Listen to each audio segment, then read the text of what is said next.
Naomby ny andrana fandevasana anabakabaka ireo fanampin-tsakafo izay anohanana ny mponina amin'ny ady atao amin'ny tsy fanjari-tsakafo mitarasoka raha ny voalaza ny primature.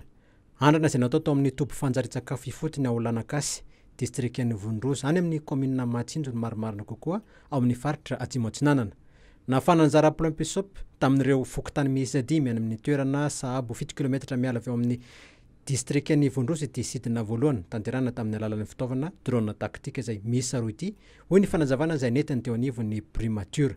Ny mponina atao amin'ny fokontany Savola Andrano Feno mahavelony kely pasipotsy noho ny sitraka izany.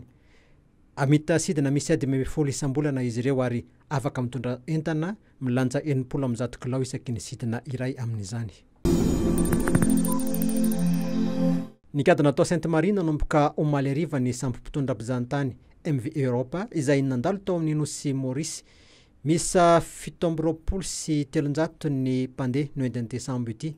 Mandidina ny mpandeha 50 eo no nidina antanetiny izany akanto ny nosy Sainte-Marie izany.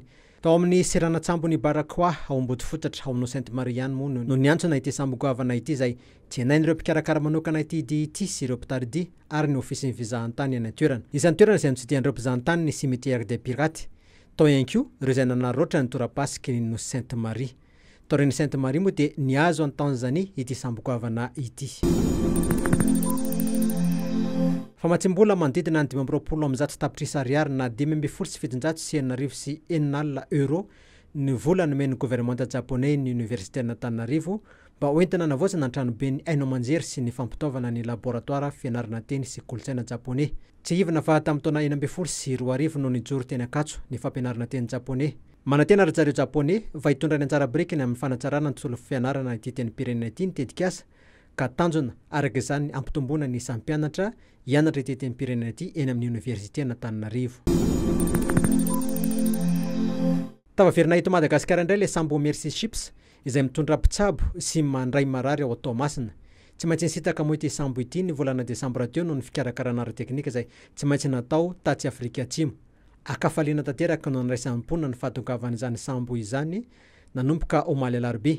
Ny folomaritsa ho avy izao vao andray marary ireto dokotera mpandidy ao anatin'ity sambo ity ary isanko ny fandraisan'ireo ny aretina mpahazo ny vehivavy araka fanazavana izay netiny teo anivony faritra Atsinanana. Raha misy 700 no marary sitraka fandidiana andritra 9 volana ny petrahany tao Toamasina tamin'ny taondasa dia manana fanamby hitsabo marary hatrany amin'ny 200,000 mandritra ny 10 volana izy ireo ho hiatrany ny vaovao izay azo teo anivony fiadidian'ny faritra Atsinanana. Tokony fantatra andro vitsivitsy ny valin'ny fitsiriana izay nataon'ireo iraka roa lahy nalefan'ny Confédération africaine ny baolina kitra mikasika ny kianjan'ny Baria. Raha ny voalaza ministera ny tanora sy ny fanatsanjahantena dia tokony ray volana alohan'ny lalao no ho fantatra ny valiny izany hoe na amin'ity faran'ity herinandro ity na amin'ny fiandohan'ny herinandro ho avy izao. Milaza no afa-po tamin'ny asa izay nataon'ireto teknisianina ireto. Na dia izany aza dia mbola misy ihany ny asa tokony ho atao raha nitatra izay nataon'ny ministera. Raha mpitso moa no hiala eto Madagasikara reto mpitsirika izay nalefan'ny Confédération africaine ireto.